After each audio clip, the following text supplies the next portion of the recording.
lai pievienot izdevumu, tu ieej projekta skatā, izvēlies veidu, kāds no tāmas veidiem ir šis izdevums, ievieto failu, un attiecīgi tev ir 3 varianti.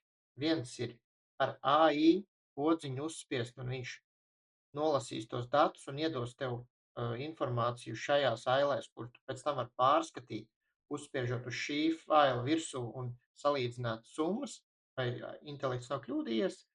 Attiecīgi mēs apskatāmies, uzspiežam uz failu, mums atveras citā logā šis fails, kur mēs varam apskatīties. Aha, summas sakrīt, viss ir kārtībā. Attiecīgi pārskatām informāciju, kas ir rakstīta komentārā, varam pielabot. Un, teiksim, uz šo izdevumu ir kaut kāda papildus faila, tāmes vai izpildes akti vai trešās, otrās formas, kas jums ir. Tās viss jūs spiežat šeit, un šeit jau varat pievienot vairākas failus.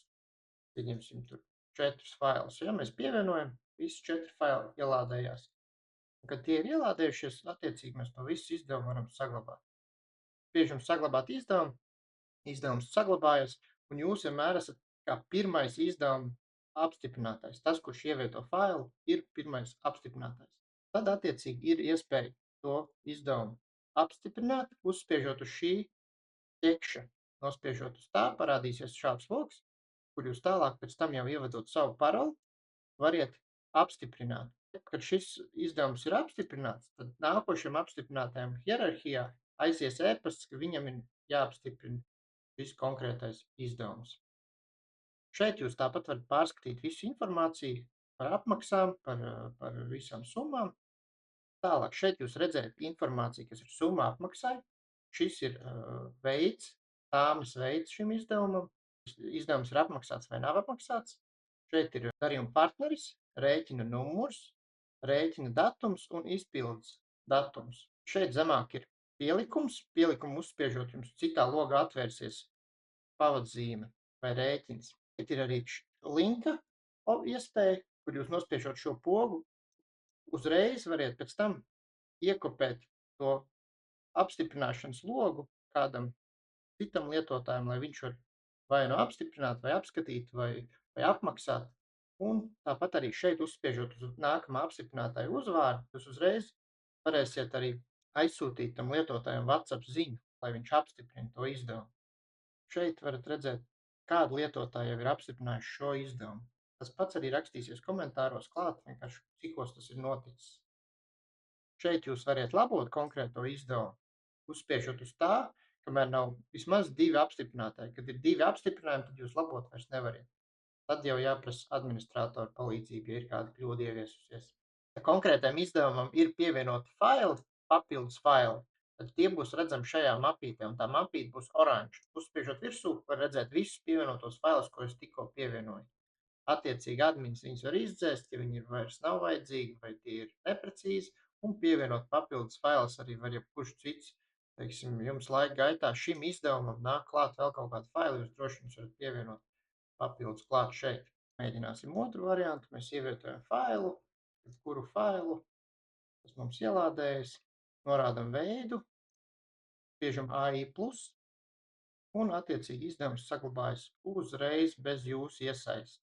Bet tad atkal attiecīgi jums vajadzētu, tāpēc šeit ir izcelts sarkans tas labošanas ķeks, ja, jo jums ir jāpievērš lielāku vērību izdevumu apstiprinot. Teiksim, jūs uzspiediet uz apstiprināšanas, šeit ir pievienotā faila, links, kur jūs varat uzspiest, jums atvērsies šis fails citā logā, ja, jūs apskatāties tās summas, lai jums sakrīt galvenais summa apmaksai. Katrā ziņā intelekts jums dod ātrumu, viņš 98% ir precīzs, bet jums kā speciālistam vienalga būtu jāsaprot, ko jūs apstiprināt. Ja? Ja šī summa atbilst, tāds rēķins pastāv, jūs ziniet, ka jums par tādiem pakalpojumiem vai materiāliem jāmaksā, tad jūs apstiprināt, spiežot jā. Jūs ievietosiet failu, kur failu nosaukums jau ir bijis, kā mēs šo failu, viņš būs sarkans, tāds izcelts. Ja? Nebaidieties par rēķins.pdf vai kaut kādiem globāliem nosaukumiem. Tie vienmēr būs sarkani. Ja? Bet, ja tas ir, piemēram, kā šis, individuāli viens nosaukums, kur noteikti divas reizes vienu to pašu neuzrakstīs, un viņš ir sarkans, tas nozīmē, ka visticamāk jau tāds fails ir pievienots. Ja ar AI plus vai caur procesā sadaļu ir ienācis rēķins, kurš ir divreiz pievienots, tad viņš būs izcelts sarkans. Tie ir divi vienādi rēķini ar vienādiem nosaukumiem un vienādiem partneriem. Šis sarkanais nozīmē, ka tu esi nākamais apstiprinātājs, un šeit mēs varam redzēt, šāds izdevums ir ievietots divas reizes, jo ar podziņu AI plus izdevums ieglabājas no sākuma, pēc tam ielasās informācija. Vēl ir trešais variants, kā pievienot izdevumu.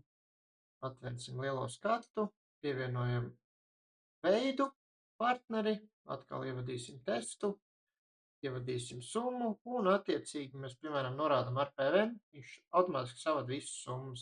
Tāpat, ja būs šim izdevumam avans vai 5% garanti, viņš arī attiecīgi visu norēķinās nost, un jums iedos jau summu apmaksai gatavu.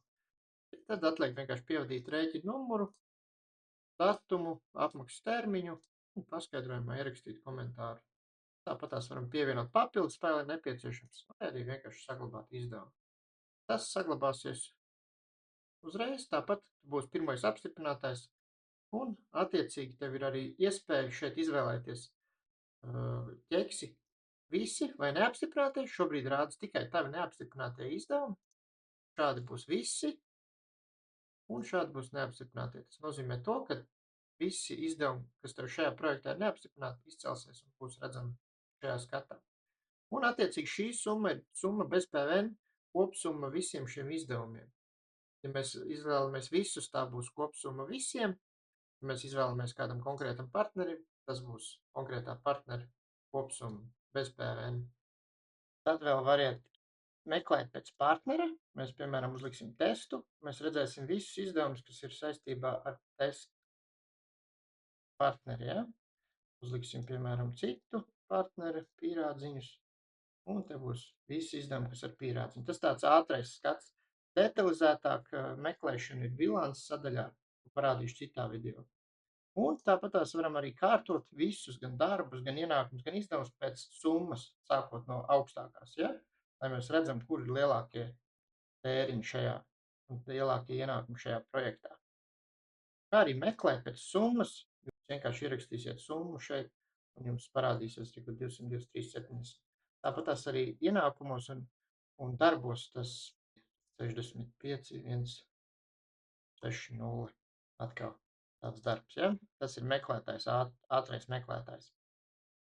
Droši dod ziņa, ja vajag kādu palīdzību, un tiekamies!